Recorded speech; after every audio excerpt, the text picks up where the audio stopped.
অবশেষে সরকারি চাকরিজীবীদের নবম পে চালু হচ্ছে। সর্বনিম্ন বেতন বাড়বে ৩৫,৬৭০ টাকা। এছাড়াও 10% ইনক্রিমেন্ট দেওয়ার সম্ভাবনা রয়েছে। বিস্তারিত ভিডিওতে।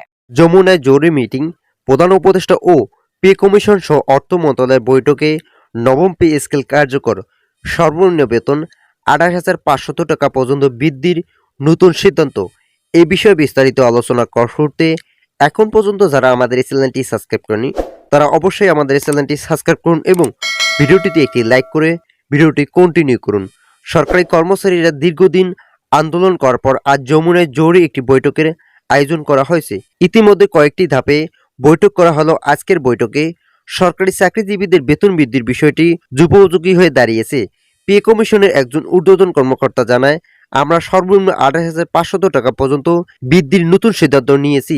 এই সিদ্ধান্তের ফলে সরকারি কর্মচারীদের আর্থিক অবস্থা পরিবর্তন করা হবে বলে শতভাগ নিশ্চয়তা প্রকাশ পেয়েছে।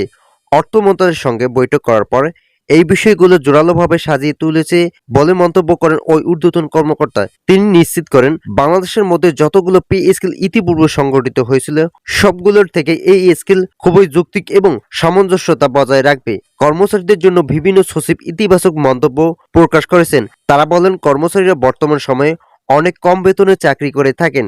তাদের বেতন বৃদ্ধি করার মাধ্যমে অর্থনৈতিক অবস্থানকে সচ্ছল রাখা প্রয়োজন। ভিডিওটির এই মুহূর্ত পর্যন্ত এসেও এখন পর্যন্ত যারা আমাদের এই চ্যানেলটি সাবস্ক্রাইব করেনি তারা অবশ্যই আমাদের চ্যানেলটি সাবস্ক্রাইব করে পাশে থাকা বেল আইকনটি অল করে দিন। সংবাদ সম্মেলনে অধ্যক্ষ জাহাঙ্গীর আলম জানান, বাংলাদেশের সপ্তম জাতীয় পে স্কেল ১ জুলাই ২০০৯ সালে থেকে কার্যকর হয়েছিল। পরবর্তী সময় ২০১৫ সালে মূল বেতনে প্রায় ২০০% বৃদ্ধির মাধ্যমে অষ্টম পে স্কেল ১ জুলাই ২০১৫ সাল থেকে কার্যকর হয়। অতীতের ধারাবাহিকতায় প্রায় প্রতি ৫ বছর পর পর নতুন পে স্কেল ঘোষণা করা হলেও ২০১৫ সালের পর থেকে এখন পর্যন্ত ১০ বছর অতিক্রান্ত হলেও নতুন কোনো পে স্কেল প্রদান করা হয়নি। তিনি বলেন, গত ১০ বছরে মূল্যস্ফীতি, মুদ্রাস্ফীতি এবং সার্বিক জীবনযাত্রা ব্যয় ব্যাপকভাবে বৃদ্ধি পেয়েছে। ২০১৫ সালের পর যদি ২০২০ ও ২০২৫ সালে দুইটি নতুন পে স্কেল দেয়া হতো তাহলে বেতন প্রায় ৪০০% পর্যন্ত বৃদ্ধি পেত। সে হিসেবে ২০২০ সালে প্রথম গ্রেডে বেতন হতো ১,৫৬,০০০ টাকা এবং ২০তম গ্রেডে বেতন হতো ১৬,৫০০ টাকা। আবার ২০২৫ সালে তা বৃদ্ধি পেয়ে প্রথম গ্রেডে ৩,১২,০০০ টাকা এবং ২০তম গ্রেডে ৩৩,০০০ টাকা পৌঁছাতো। ভিডিওটির এই মুহূর্ত পর্যন্ত এসেও এখন পর্যন্ত যারা আমাদের এই চ্যানেলটি সাবস্ক্রাইব করেনি তারা অবশ্যই আমাদের চ্যানেলটি সাবস্ক্রাইব করে পাশে থাকা বেল আইকনটি অল করে দিন। গত ২৭ জুলাই গঠন করা হয় জাতীয় বেতন কমিশন। তারা চূড়ান্ত প্রতিবেদন দিতে চায় আগামী ডিসেম্বরে। নতুন বেতন স্কেলে আগামী ত্রয়োদশ জাতীয় সংসদ নির্বাচনের আগেই কার্যকর হতে পারে বলে বিভিন্ন সূত্র জানা গেছে। সংশ্লিষ্ট সূত্র জানায়, আগামী ফেব্রুয়ারির প্রথমার্ধে জাতীয় নির্বাচন অনুষ্ঠিত হবে। তার আগেই কার্যকর হতে পারে নতুন বেতন স্কেল।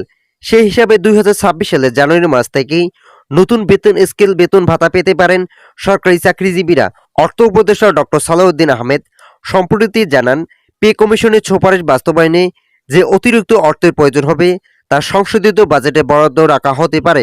ডিসেম্বরের চলতি বাজেটে সংশোধনের কাজ শুরু হবে। তিনি বলেন, পে কমিশনের গেজেট প্রকাশের পর এ বাস্তবায়ন নির্ভর করবে, তবে আগামী বছর শুরুতে এটি কার্যকর হতে পারে। তো আজকের এই ভিডিওটি এই পর্যন্ত। আশা করি ভিডিওটি থেকে অনেকে উপকার পেয়েছেন। যদি উপকার পেয়ে থাকেন তাহলে অবশ্যই আমাদের এই চ্যানেলটি সাবস্ক্রাইব করে পাশে থাকা বেল আইকনটি অল করে দিয়ে আমাদের সঙ্গে থাকুন।